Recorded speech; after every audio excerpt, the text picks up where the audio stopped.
எப்படி ஈஸ்வரத்வாத் ஈசன் என்று சொல்றோமோ அதுபோல வியாபகத்வாத் விஷ்ணு, அனைத்துமாக வியாபித்து பகவான் அனைத்துமாக விஸ்வம் விஷ்ணுவ சட்காரம் வியாபித்தது மட்டுமல்ல, அதனுடைய இயக்கமாகும், அதனுடைய பயனாகவும் அத்தனையுமாக வியாபித்துக் கொண்டிருக்கிறார். அதனால்தான் விண்டறைந்து மண்டறைந்து மிக்காய் விளங்கொழியார் விளங்கொழியார் அத்துணைக்கும் இந்த ஒன்றொன்றையும் அதான் அழகா சொல்றார். என்னை அறிவித்து எனக்கு அருள் தந்து புகுந்து உல்லாசமாய் யாவையுமாய் அல்லவா. அழகா இதுக்கு மேல ஒரு விளக்கம் சொல்லவே முடியாது. எவ்வளவு எளிமையாக எவ்வளவு அற்புதமாக பகவானை பற்றி விளக்கிறார். என்னை அறிவித்து, முதல்ல நீங்க நல்லா தூங்குறீங்க, நல்லா தூங்கிட்டு இருக்கும் போது எந்த ஒரு அறிவும் இல்லை, எதுவுமே இல்லாமல் படுத்திருக்கக்கூடிய நீ மெல்ல விழிக்கிறாய். விழித்த உடனே உனக்கு முதல்ல அக்கறாவது உன்னுடைய மனதிலே உன்னுடைய விருத்தியில எது இடம் பிடிக்கிறது, எது வியாபிக்கிறது சொல்லுங்க. நல்லா இப்போ இன்னைக்கு நாளை காலையில் பாருங்க எப்படின்னு நன்றாக உறங்கிட்டு இருக்கீங்க, எதுவுமே இல்லை. எதுவுமே இல்லாத நேரத்தில் மெல்ல விழிப்பு வருகிறது. என்னுடைய உணர்வானது என்னுடைய உடல் முழுவதும் வியாபிக்கிறது. முதல்ல என்னுடைய அறிவிலே வியாபிக்கிறது. அறிவிலே வியாபித்து நான் என்கின்ற அகங்காரத்திலே வியாபிக்கிறது. அந்த அகங்காரத்திலே வியாபித்து உடனே எனது என்கின்ற இந்த சரீரத்தில் வியாபித்து நான் எனது என்று நான் எனது என்றவரவரை கூத்தாட்டு வானாகி நின்றாய். முதல்ல நான் என்கின்ற அந்த கரணத்திலே வியாபித்த அந்த சைத்தன்யமானது அனைத்திலும் வியாபிக்கிறது. அதான் சொல்றார். இப்படி அனைத்துமாக பூத பவ்ய பவத்பிரபு முன்னாலே நீ விழிப்பதற்கு முன்னால் சைத்தன்யம் இருந்ததா இல்லையா? இருந்தது. நேற்றுக்கு நம்ம பார்த்தோம். எழுந்துன்னு சொன்ன நன்றாக உறங்கினாயா கேட்டால் நன்றாக உறங்கினேன் என்று சொல்றார். யாருப்பா பார்த்தா? சைத்தன்ய சாட்சி சுரூபமாக அங்கே பார்த்து கொண்டு இருக்கிறது. அது விழித்துடனே அதற்கு முன்னால் இருந்தது, விழிப்பதற்கு முன்னால் இருந்தது, விழிப்பாக இருந்தது, விழிப்புக்கு பின்னாலே இருக்கிறது. இப்படி அனைத்துமாக நமஸ்தே அஸ்து பகவன் விஸ்வேஸ்வராய மகாதேவாய திரையம்பகாய திரிபுராந்தகாய காலாக்னி காலாய காலாக்னி ருத்ராய நீலகண்டாய மிருத்யுஞ்சயாய சர்வேஸ்வராய சதாசிவாய ஸ்ரீமன் மகாதேவாய நம. திரையம்பக அத்துணையமாக வியாபித்திருக்கிறார்.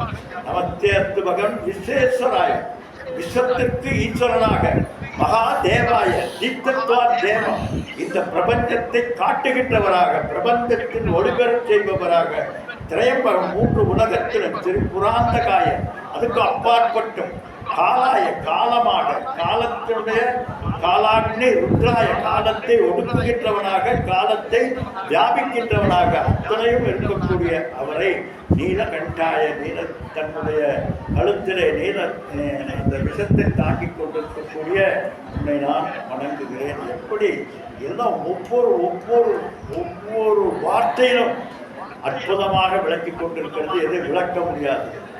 ஏதோ வாக்கியம் நிவர்த்தந்தே அப்படி வார்த்தையால் விளக்க முடியாதுட்டு பக்கமா பேசுறது, வார்த்தையா பேசிட்டே இருக்கு.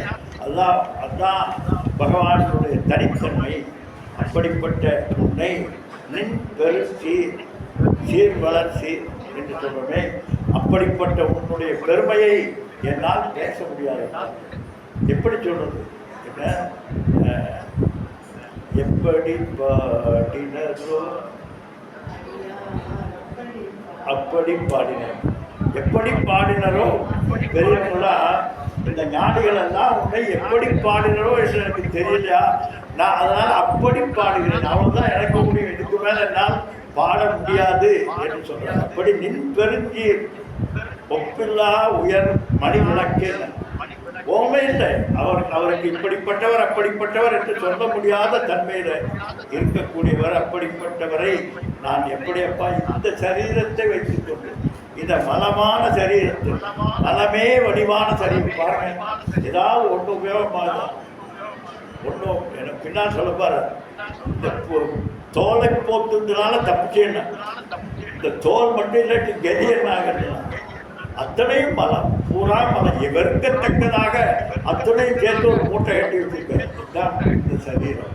இப்படிப்பட்ட அறிவிலே குறைவு, எல்லாத்திலும் குறைவு, என்னுடைய ஆற்றலிலே குறைவு, அறிவிலே குறைவு. அப்படி இருக்கக்கூடிய நான் அறிவுக்கு அப்பாற்பட்ட ஆற்றலுக்கு அப்பாற்பட்ட சர்வேஸ்வரனாக இருக்கக்கூடிய உன்னை நான் எப்படியப்பா பாடுவேன் என்று சொல்றார். அப்படி அதுதான் சொல்றார், பொல்லா வினையேன் புகழ்மாறியேன். பொன்னா வினை, நான் சின்னவன், இந்த சோட்டாவாலா, நான் எப்படியப்பா உன்னை நான் பாட முடியும்? அதனால வினைக்கு உட்பட்டு, நம்முடைய வினைக்கு உட்பட்டு குறிப்பிட்ட தன்மையில பிறந்த இந்த சரீரம், மனம், புத்தி, அகங்காரம், இப்படிப்பட்ட இந்த காரிய கர்ண சங்காதாவாக இருக்கக்கூடிய நான் காலங்கடந்து தேசம் கடந்து விண் நிறைந்து மண் நிறைந்து விட்டாய் விளக்கொடியாய் இருக்கக்கூடிய உன்னை எப்படி எப்பா பாட முடியும்? என்ன பண்ண முடியும்? முடியாதுங்க. இதை வச்சா அதை எதுவும் தான் நேற்றுக்கு நான் சொன்னது போல, நட்சத்திர சூரியோ பாதி நட்சத்திர தாரகம் நேமாவி குதோ பாந்தி குதோயம் அக்னிகி தமேவ பாந்தம் அனுபாதி சர்வம் தஸ்ய பாசா சர்வம் இதம் விபாதி. இந்த சின்ன சூடன் எப்படி எப்போ அவனை காட்ட முடியும்? இந்த பிரகாசங்களுக்கெல்லாம் பிரகாசமாக, ஒளிக்கெல்லாம் ஒளியாக, உள்ளொளியாக இருந்து அத்தனையும் வியாபித்துக் கொண்டிருக்கக்கூடிய உன்னை இந்த சின்ன சூடம் எப்படி காட்ட முடியும் என்று சொன்னது போல, பொல்லா வினையே, பொல்லாத வினை, நான் ரொம்ப மோசமான வினையினாலே பிறந்தவன், வினைக்கு உட்பட்டு பிறந்தவன். அப்படிப்பட்ட எனக்கு எல்லா லிமிட்டேஷன் இருக்கு. காலத்தில் லிமிட்டேஷன், தேசத்தில் லிமிட்டேஷன், வார்த்தையில் லிமிட்டேஷன், என்னுடைய அறிவு லிமிட்டேஷன். இப்படிப்பட்ட நான், அப்படிப்பட்ட உன்னை நான் எப்படி பாட முடியும் என்று சொல்றார். அதாவது ஒரு உதாரணம் சுவாமி சின்மயானந்தி சொல்வார். ஒரு உதாரணம், மெகாவாட்டாக இருக்கக்கூடிய ஒரு பெரிய அந்த மின்சாரத்தை இந்த விளக்குகள் எல்லாம் எப்படி பார்க்க? நான் ஒரு விளக்கு, ஒரு 0 வாட்ஸ் விளக்கு. அந்த மெகாவாட்டாக இருக்கக்கூடிய அந்த விளக்கை, அந்த மின்சாரத்தை என்னுடைய இந்த கருவியை கொண்டு என்ன விளக்கி விட முடியும்? அந்த 0 வாட்ஸ் தான். அடுத்தது 1000 வாட்ஸ். இன்னும் எதை வேண்டுமென்றாலும் சொல்லுங்கள், ஆனால் முழுமையாக அந்த மின்சாரத்தினுடைய தன்மையை எந்த மின்சார கருவியும் காட்ட முடியாது. ஏன்னா அந்த கருவிக்கு உட்பட்டுத்தான் அது வெளிப்படுத்த முடியும், அதற்கு மேல் அது வெளிப்படுத்த முடியாது. அதுபோல இந்த பொல்லா வினையிலே சிக்கி இங்கு சரீரம் எடுத்து வந்த நான் இதை வைத்துக்கொண்டு உன்னை எப்படியப்பா பாராட்டுவது அல்லது பாடுவது என்று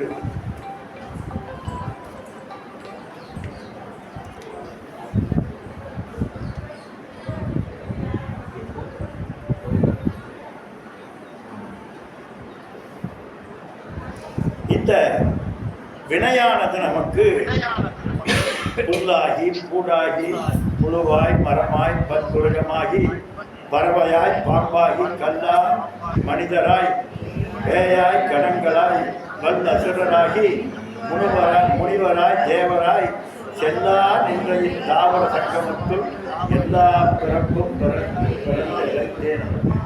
இதுதான் பொல்லா வினைகள். இந்த பொல்லா வினை என்ன பண்ணுதுன்னா, இது போன்ற பிறவிகளை எல்லாம் ஓரறிவிலிருந்து ஆரம்பித்து அத்துணை அறிவு இருக்கக்கூடியதாக காட்டுகிறது. இது நிறைய பேர் டார்வின் தியரி போல, அதுக்கு சம்பந்தமே கிடையாது. டார்வின் தியரி என்பது ஒரு அலைன்மெண்ட்டோடு கூடியது. ஆனால் உங்களுக்கு எங்களுக்கு அலைன்மெண்ட் கிடையாது. அப்படி ஏன்னா பாப புண்ணியத்தினுடைய அடிப்படையிலே வரக்கூடியது பிறவி. பாபம் அதிகமானால் அதனால சொன்னார், ஏதத்திரையும் துர்லபம் என்று சொன்னார். எது மனுஷத்துவம், முமுட்சுத்துவம், மகாபுருஷ சம்சயம் என்று சொல்லக்கூடிய இந்த 3 துர்லபம் என்றார். மனித பிறவி எடுப்பது என்பது நடக்காத ஒரு விஷயம். அதே ஒரு பெரிய ஒரு இந்த அதிகாரி சரீரம் பெறுவது என்பது மிகப்பெரிய புண்ணியம் வேண்டும். அதாவது எப்பொழுது மனித பிறவி கிடைக்கும் என்றால், எப்போதெல்லாம் பாபம் அதிகமாக போகிறதோ அப்போதெல்லாம் கீழ்பிறவிக்கு போயிடும். எப்போதெல்லாம் புண்ணியம் கிடைக்கிறது அதிகமாக இருக்கிறதோ அப்பெல்லாம் மேல் பிறவிக்கு போயிடும். அப்போ மனித பிறவி எப்படியா கிடைக்கும்? மிஸ்ரா என்று சொல்றார். பாபமும் புண்ணியமும் சரிசமமாக இருக்கின்ற போது மட்டும்தான் இந்த மனித பிறவி கிடைக்கும். அப்போ எத்தனை பிறவி பிறந்தா அந்த கரெக்டான சமத்துக்கு வரும். அதனால் அதே மனித பிறவி என்பது அதிலேயே பெரிய பெரிய விஷயம்.